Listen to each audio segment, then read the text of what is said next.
Oferecimento Leila Beatriz Hipnoterapia, ressignificando vidas. Clínica Doutora Juliana Beani, Dermatologia e Medicina Estética.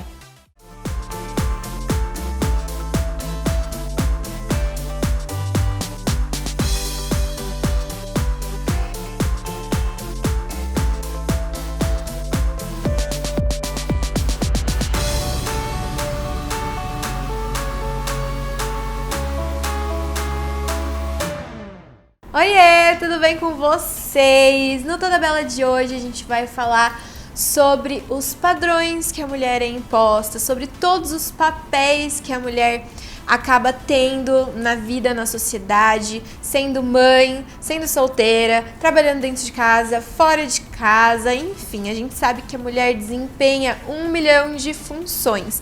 E por isso, no Toda Bela de hoje, eu vou conversar com a Regina, que vai dar um pouquinho da história dela, dividir um pouquinho do mundo dela com a gente, para inspirar vocês, mulheres, e terem um pouquinho, assim, de um outro olhar de como, às vezes, lidar com a vida. A gente tem que sempre lembrar que a gente tem que ter empatia, menos julgamento, e assim a gente vai construindo uma irmandade, uma sociedade melhor, mais equilibrada, com mais respeito.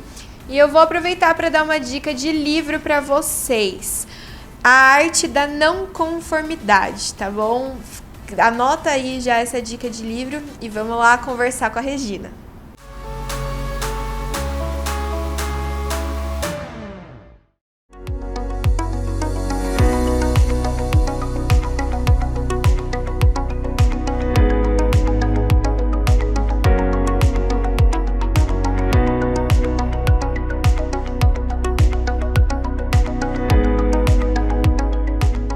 Olá, tudo bem? Eu sou a doutora Juliana Beani, sou médica, trabalho com dermatologia e medicina estética e hoje eu venho perguntar para você que tipo de paciente você é.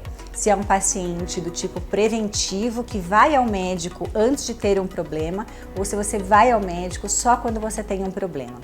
Te digo que é super importante ir ao médico preventivamente, principalmente ao dermatologista. Aqui com os meus pacientes, eu digo sempre que tem que ter uma consulta de rotina pelo menos uma vez ao ano, onde a gente faz um exame físico detalhado do corpo inteiro, fazendo análise minuciosa de todas as pintinhas do nosso corpo, porque existem aquelas pintinhas que têm características benignas e características malignas. Então, com este aparelhinho aqui, que é o dermatoscópio, a gente consegue fazer o exame físico detalhado daquela pintinha para analisar todo o ABCD da pintinha, borda, coloração, se tem assimetria ou não, se ela tem dupla coloração, se ela tem um aspecto mais elevado ou não. Então é super importante fazer essa análise, por isso que no consultório a gente consegue indicar se aquela pintinha precisa ser removida cirurgicamente ou não.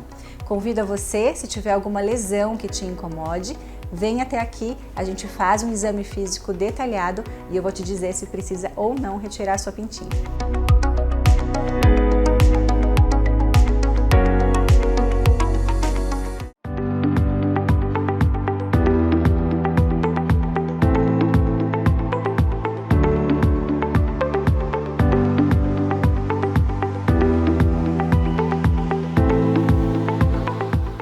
Olá, tudo bem?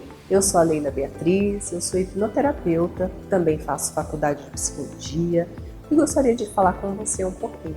Nós estamos no Janeiro Branco. Você sabia o quanto é importante cuidar da sua mente? Assim como nós cuidamos do nosso coração, da pressão, do diabetes, é muito importante cuidar da nossa mente. E a hipnoterapia pode te ajudar. Conte comigo.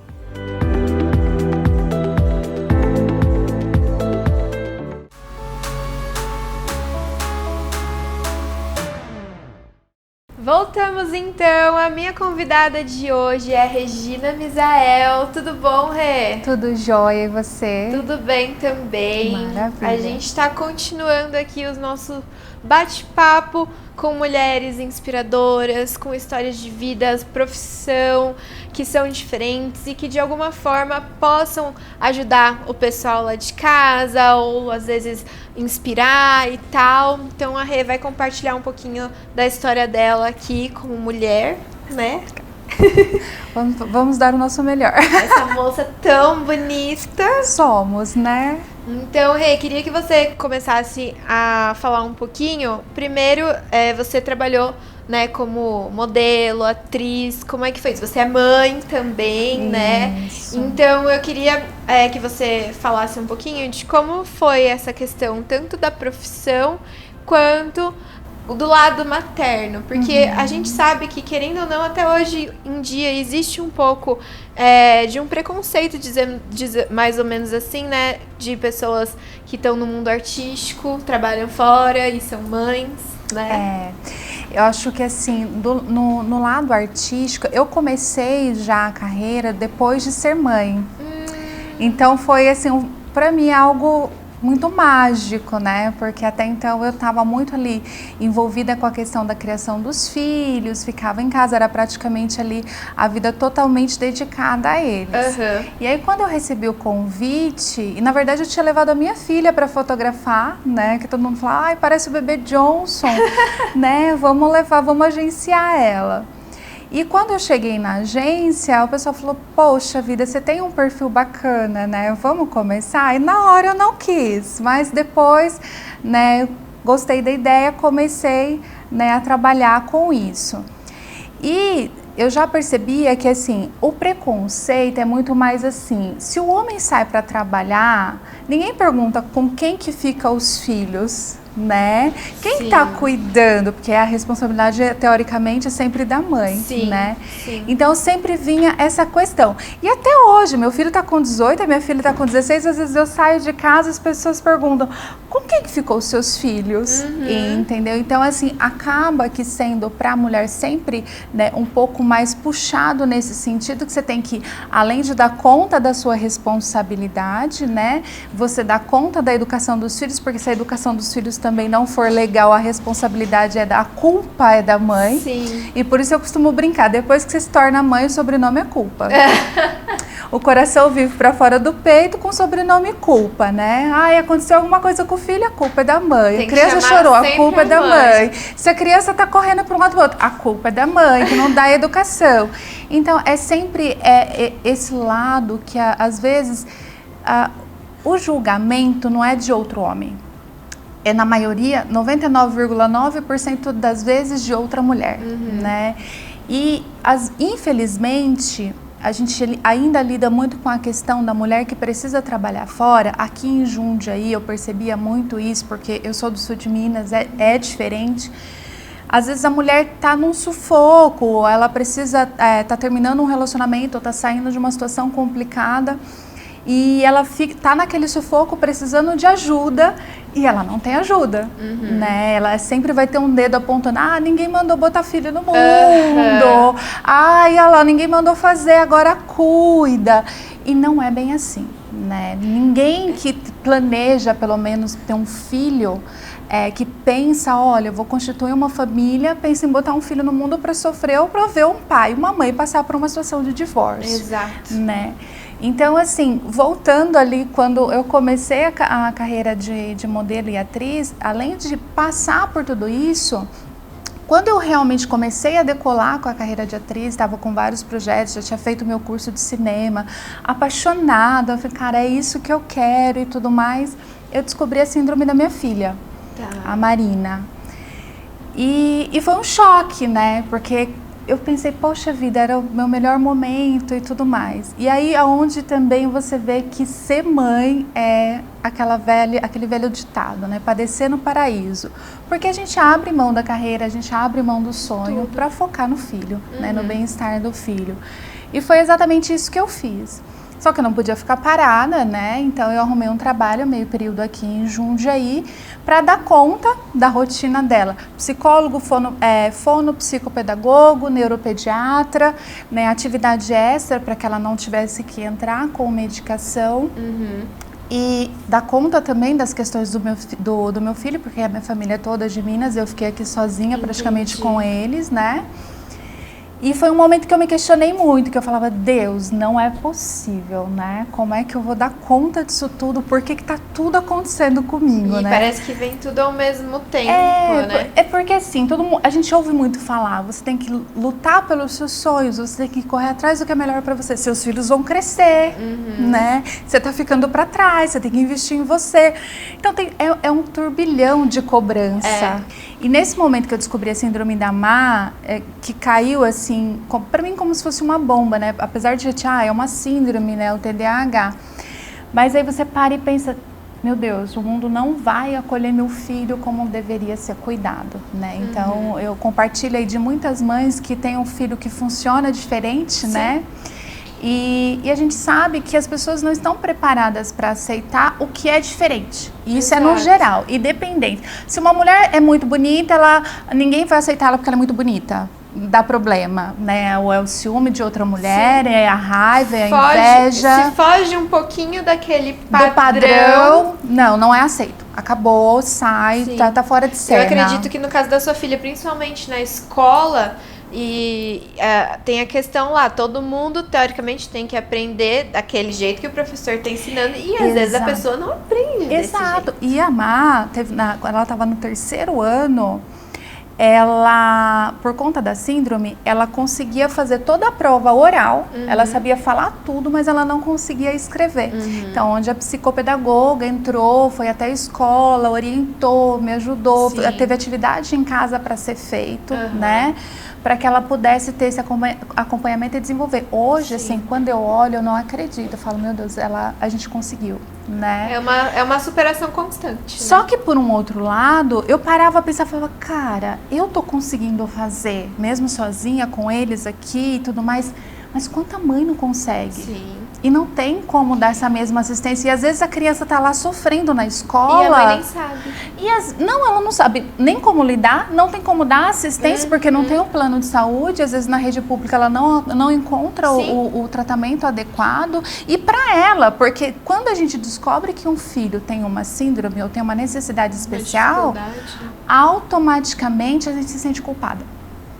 Aí vem de novo, o sobrenome culpada, né? Eu fiz alguma coisa, ou Deus está me punindo por alguma coisa. Sim, e eu acho que nesse caso também é que, apesar dos apesares, tem mães que ainda conseguem fazer o malabarismo de tudo e ainda acompanhar de perto. Mas tem muitas, que o filho às vezes está na rede pública, o professor tem 60 crianças na sala de aula, não consegue dar atenção para um e perceber que aquela pessoa ou outra está precisando de uma atenção especial, aí não reporta a mãe na correria do dia a dia, também não consegue acompanhar. E também eu acho que para quem tem, fica aquela frustração de, nossa, putz, tô sempre correndo atrás e nunca chego. Por isso que assim, eu fui uma das mães que sempre brigou muito pelo direito da inclusão, né? Eu olhava, eu tenho algumas frentes, eu tenho algumas facilidades, então eu vou mostrar para as pessoas a necessidade de algumas crianças. Então eu corri muito atrás disso. E uma das coisas também que me ajudou muito, e que eu sempre falo para todo mundo, quando você estiver passando por algo muito difícil, né, que é difícil você aceitar, entender o porquê você está passando por tudo isso, eu sempre falo, independente de crença, religião, procure alguém para você ajudar. E foi bem na época que eu fui ser voluntária no Grendac. E foi, assim, uma experiência que, gente, é coisa de outro mundo, né? Porque na primeira palestra que eu tive lá pra gente cuidar das crianças na brinquedoteca, o palestrante falava, gente, eles estão lidando com uma doença que mata. Aquela frase caiu assim, acorda, né? Tua filha tem um problema, mas ela não está lidando com uma doença que mata. E naquele dia eu voltei, peguei minha filha na escola chorando, peguei meu filho, eles, né, me olhando sem entender o que está acontecendo com a minha mãe. E falei, poxa, Deus, ok, vamos lá, a gente vai conseguir, vai dar certo e a minha situação não é tão difícil. Então, quando você sai daquela zona de conflito pessoal... E às vezes olha a situação de fora, né? Você se coloca à disposição para ajudar outra pessoa, conhecer a realidade de outras mulheres e de outras mães, você fala, caramba, eu ainda assim sou abençoada, sou sortuda, porque eu não estou passando por uma situação complicada. Então, é meu dever ajudar essa pessoa a passar por uma situação mais complicada do que a minha, né? E aí é onde você realmente se coloca a serviço.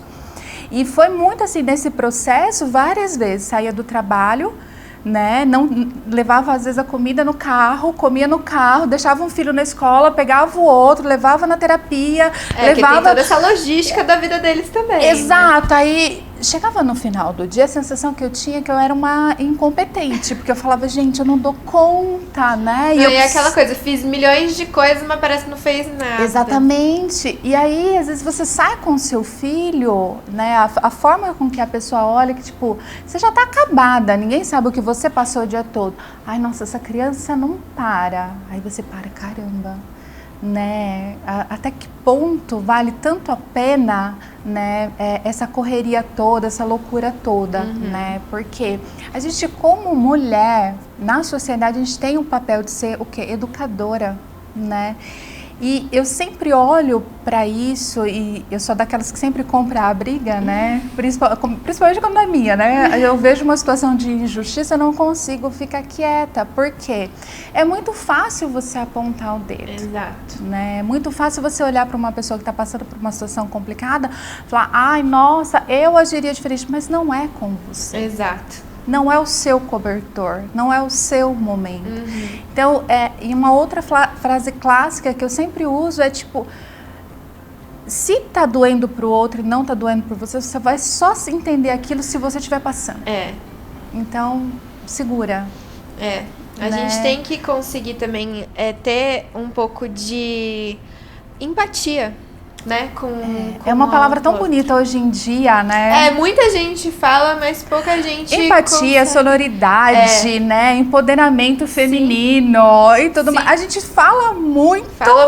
Mas na hora de fazer... Vamos ver, é o que eu falei em um outro programa que eu gravei, que foi justamente, a gente ainda tem muita competitividade entre nós mulheres. A gente fala muito aquela frase, ninguém solta a mão de ninguém, mas quando vai até ver... a página 2.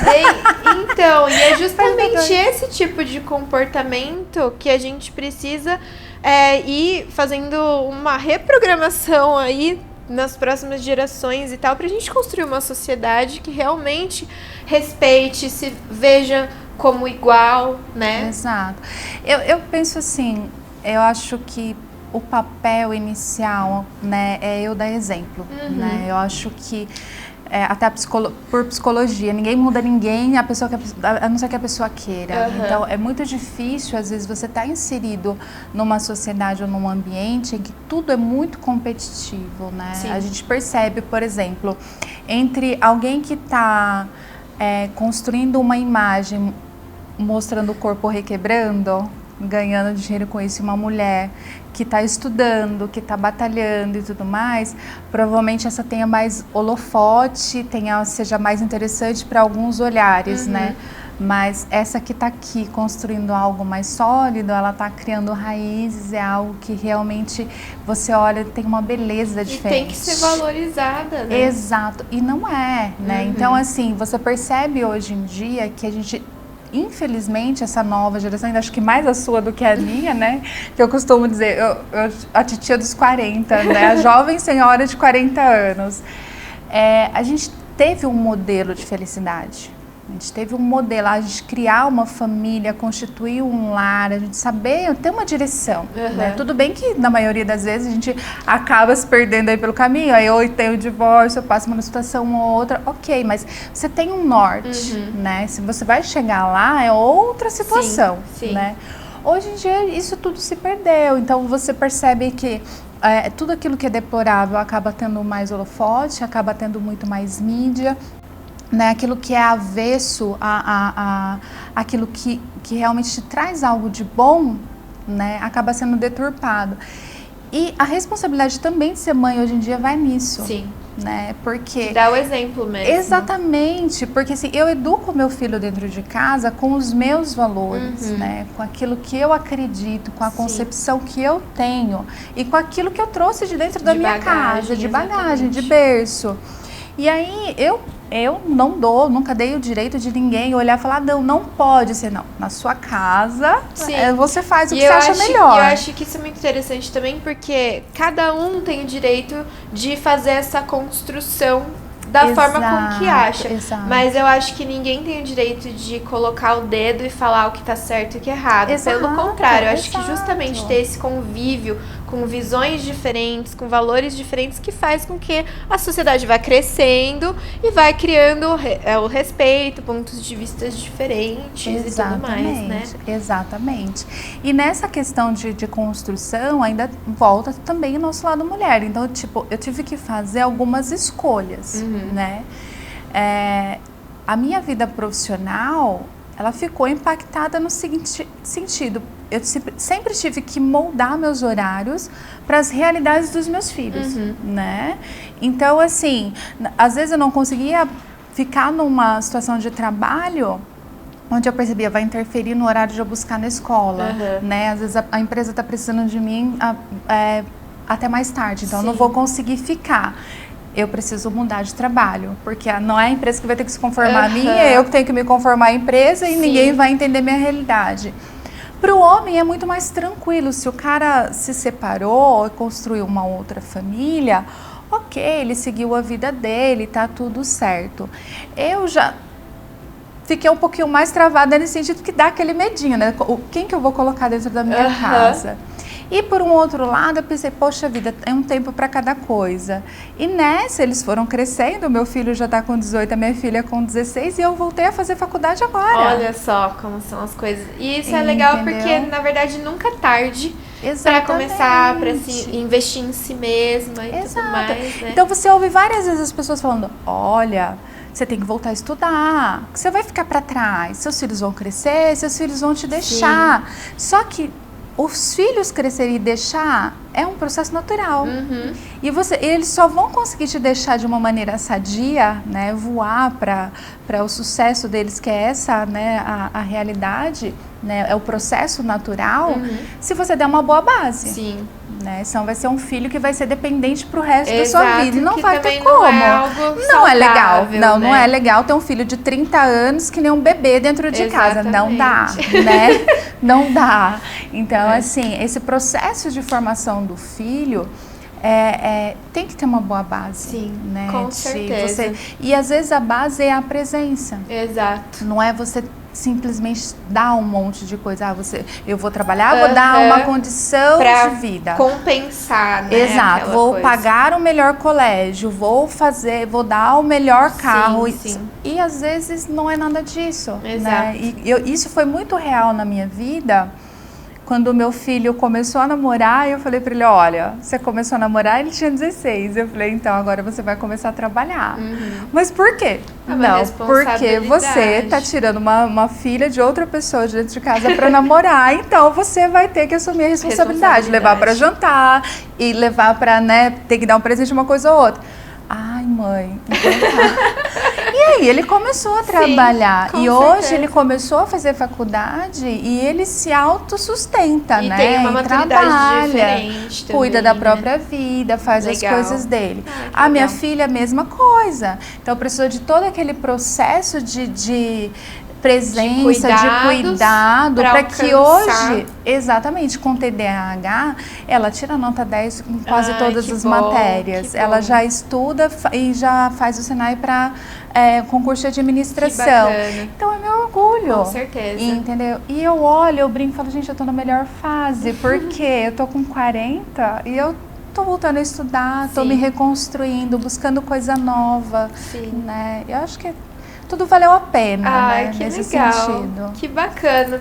Olha só, pessoal, a história toda da Regina é uma história de inspiração mesmo, de falar que é sim possível, apesar, assim, dos apesares que às vezes aparecem no nosso caminho. É interessante pensar, né? Às vezes a gente acha que a gente tá no fim do mundo, mas se a gente olha um pouquinho de fora, a gente percebe quão abençoado também a gente é, e isso também dá um gás, dá força pra gente continuar, seguir e poder inspirar outras pessoas também. Então eu tô muito feliz de você estar aqui dividindo tudo isso com a gente. Fico muito feliz aí de você estar aqui hoje. Muito obrigada mesmo. Eu que agradeço. Foi um prazer conversar com você. Prazer foi meu. E pessoal, eu fico por aqui hoje.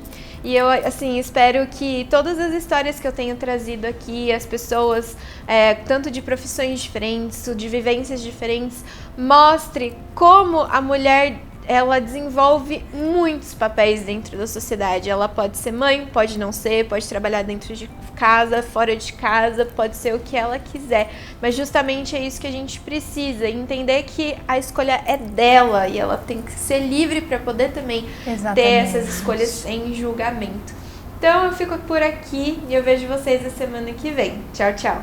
Oferecimento Leila Beatriz Hipnoterapia, ressignificando vidas. Clínica Doutora Juliana Beani, Dermatologia e Medicina Estética.